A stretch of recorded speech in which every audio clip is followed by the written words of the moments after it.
Assalamualaikum warahmatullahi wabarakatuh. Saya Dwi Fahyati, mahasiswi STIK Muhammadiyah Pontianak, semester 8, kelas B. Hari ini saya akan melakukan presentasi terkait hasil penelitian yang telah saya lakukan sebelumnya sebagai salah satu syarat kelulusan di semester ini, yaitu ujian skripsi. Sebelumnya saya juga ingin berterima kasih kepada pembimbing dan juga penguji yang telah meluangkan waktu untuk hadir dalam seminar online yang dilakukan pada hari ini. Judul penelitian yang saya angkat yaitu hubungan kejadian dysmenorrhea primer dengan quality of life pada mahasiswi Sekolah Tinggi Ilmu Keperawatan Muhammadiyah Pontianak. Mengapa saya mengangkat judul ini untuk dijadikan sebagai penelitian saya?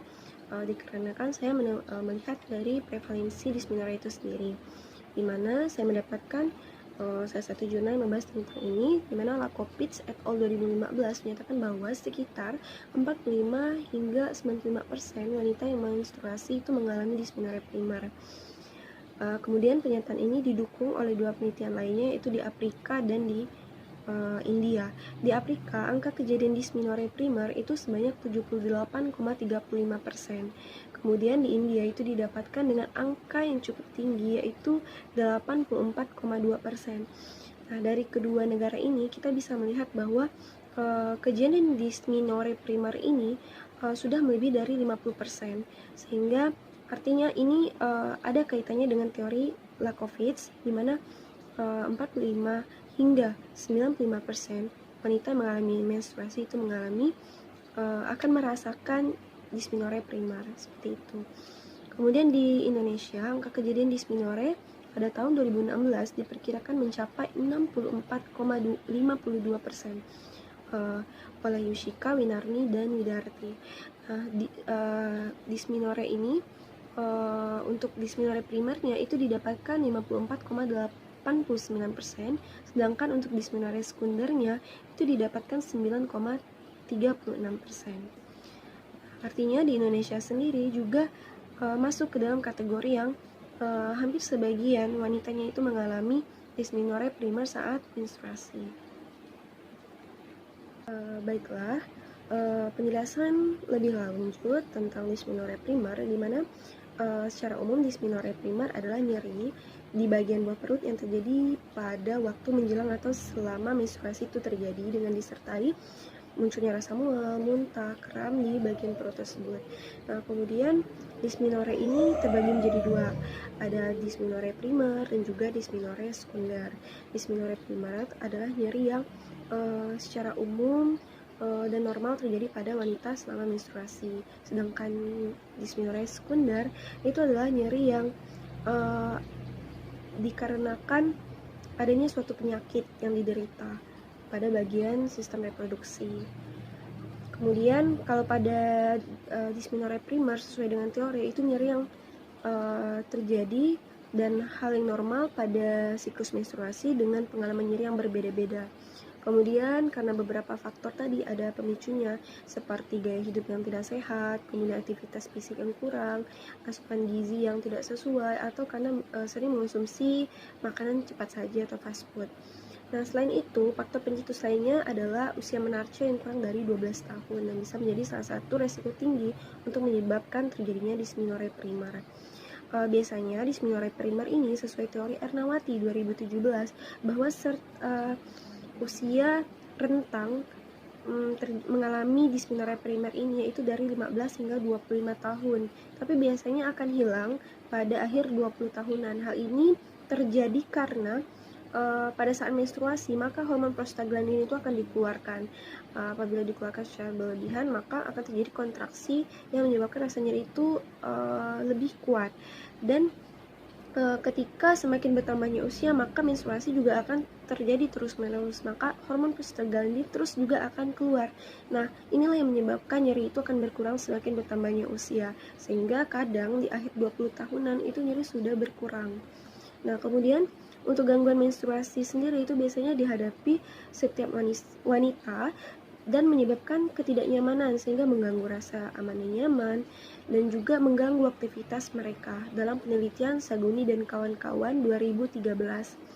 Nah, gangguan kesehatan tersebut yang mengganggu aktivitas fisik, kesehatan fisik, maka dia akan mengganggu tadi dari kesehatan fisik, mental, maupun sosial yang akan menurunkan kualitas hidup mereka. Dimana disinilah peneliti mulai tertarik untuk mengangkat tema ini atau topik ini sebagai judul penelitian. Lanjut, quality of life, kualitas hidup, yaitu persepsi individu sebagai laki-laki ataupun perempuan dalam hidup ditinjau dari konteks budaya dan sistem nilai tempat mereka tinggal dan hubungan dengan standar hidup, harapan, kesenangan, dan juga perhatian yang didapatkan dari Perawati 2015.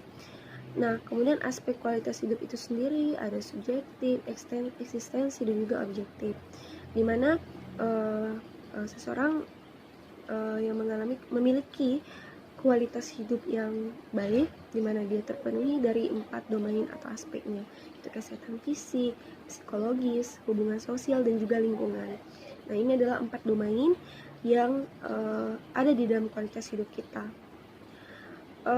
Sebelumnya untuk penelitian tentang kejadian dysmenorrhea primer berhubungan atau tidaknya dengan kualitas hidup seseorang, itu di Indonesia ada beberapa jurnal yang baru yang sudah melakukan penelitian terhadap hal tersebut.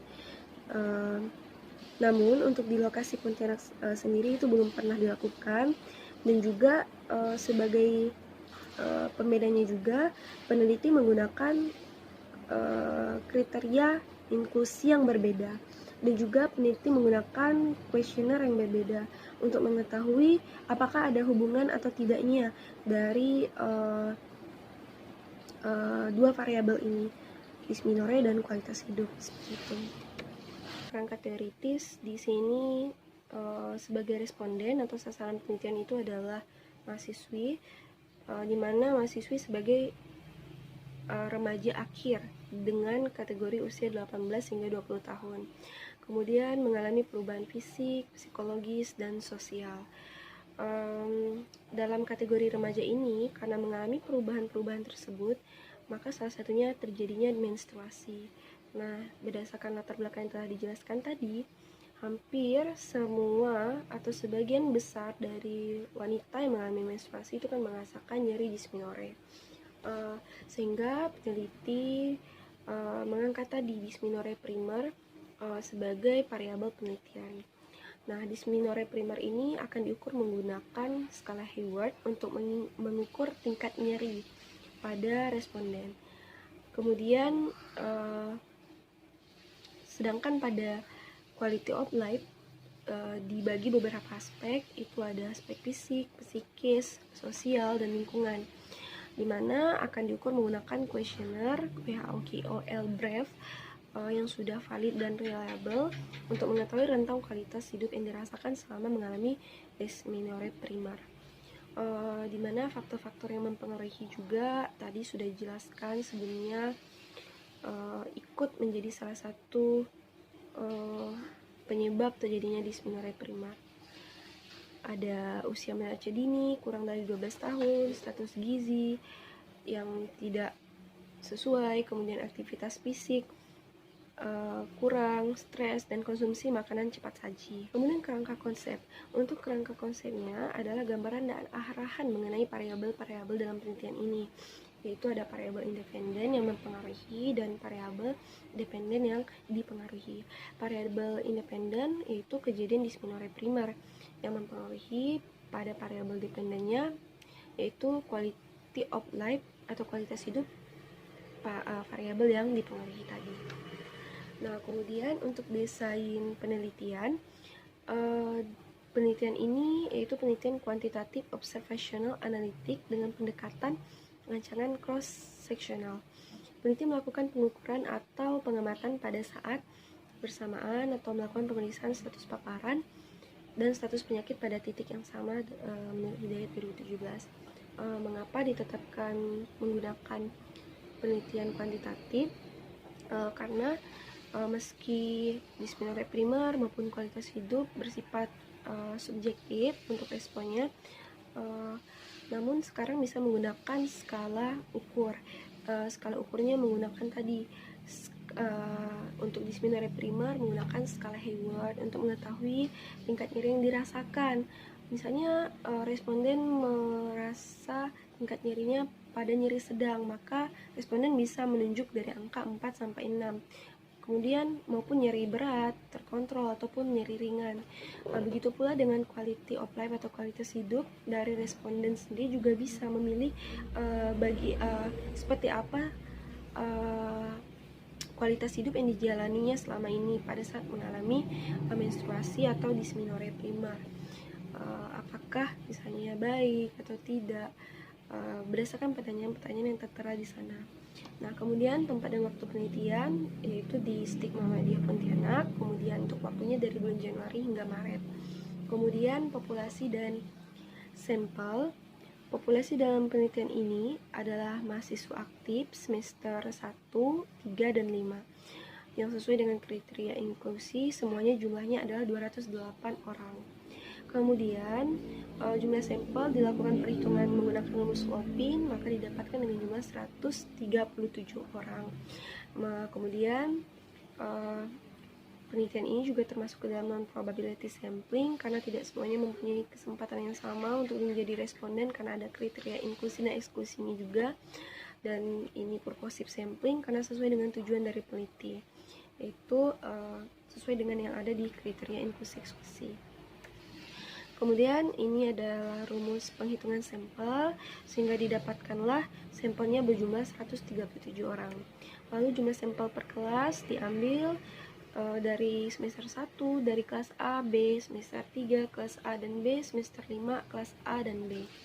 Nah, kemudian untuk definisi operasional. Definisi operasionalnya untuk dysmenorrhea primer itu menggunakan tadi skala ukur alat ukurnya menggunakan skala Hayward atau lembar skala Hayward dengan cara tadi memilih dari skala mana yang dirasakan pada saat dysmenorrhea primer. Jika skala 1 sampai 3 nyeri ringan, 4 sampai 6 nyeri sedang, 7 sampai 9 nyeri berat terkontrol, dan 10 nyeri berat tidak terkontrol, yaitu skala ordinal. Untuk quality of life atau dependent, ini menggunakan lembar kuesioner WHO QOL Brave dan juga cara ukurnya dengan menjawab pertanyaan yang ada di sana yang berjumlah 26 pertanyaan. Kemudian kategorinya setelah direkapitulasi atau dikalkulasikan menggunakan kode, nanti akan didapatkan apakah dia dari skor 0 sampai 20 sangat buruk, skor 21 sampai 40 buruk, skor 41 sampai 60 sedang, skor 61 sampai 80 baik, skor 81 sampai 100 sangat baik dengan skala ordinal. Pengolahan data dan analisis data itu ada editing, coding, data entry, lalu ada analisis. Kemudian hasil penelitian ada analisis univariat dan analisis bivariat. Untuk analisis univariatnya itu distribusi karakteristik responden berdasarkan usia, di mana di sini didapatkan jumlah usia tertinggi dari 18 tahun, 19 tahun, dan 20 tahun itu adalah 19 tahun. 19 tahun ini dengan jumlah 57 orang. Kemudian disusul 18 tahun jumlahnya 52 orang. Kemudian usia 20 tahun jumlahnya 28 orang. Hal ini dikarenakan usia 19 tahun. Mengapa bisa? Karena kebanyakan responden yang berusia 19 tahun ini berasal dari semester 1 yang baru saja masuk perkuliahan, baru lulus dari sekolah menengah, sehingga kebanyakan ditambah juga dengan jumlah mereka yang cukup banyak dari semester 1 ini. Kemudian distribusi kejadian dysmenorrhea primer itu sendiri dari nyeri ringan, sedang, nyeri berat terkontrol hingga nyeri berat tidak terkontrol. Itu paling banyak adalah nyeri sedang dengan jumlah 59 orang. Kemudian nyeri disusul oleh nyeri berat terkontrol itu 52 orang. Kemudian nyeri ringan 14 orang, kemudian nyeri tidak terkontrol itu ada 12 orang saja. Itu yang paling terendah. Nah, dilanjutkan ke distribusi quality of life pada responden dengan kategori sangat baik, baik, sedang, dan buruk. Dengan jumlah tertinggi yaitu pada kategori baik. Jadi kualitas hidup responden cukup baik dengan jumlah 53 orang. Kemudian disusul oleh sedang yaitu 49 orang, kemudian buruk 30 orang, dan sangat baik 5 orang. Nah, kemudian dari hasil tersebut dilanjutkan dengan analisis bivariat.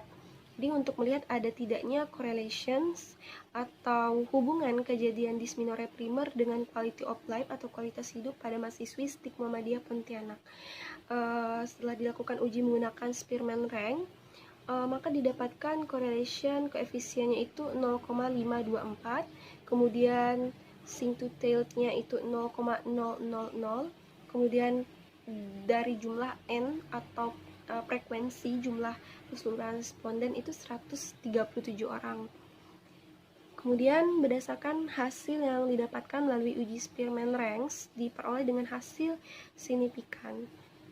To tail-nya atau v-value-nya itu 0,000, yang artinya kurang dari 0,005, maka HO-nya ditolak dan HA-nya diterima.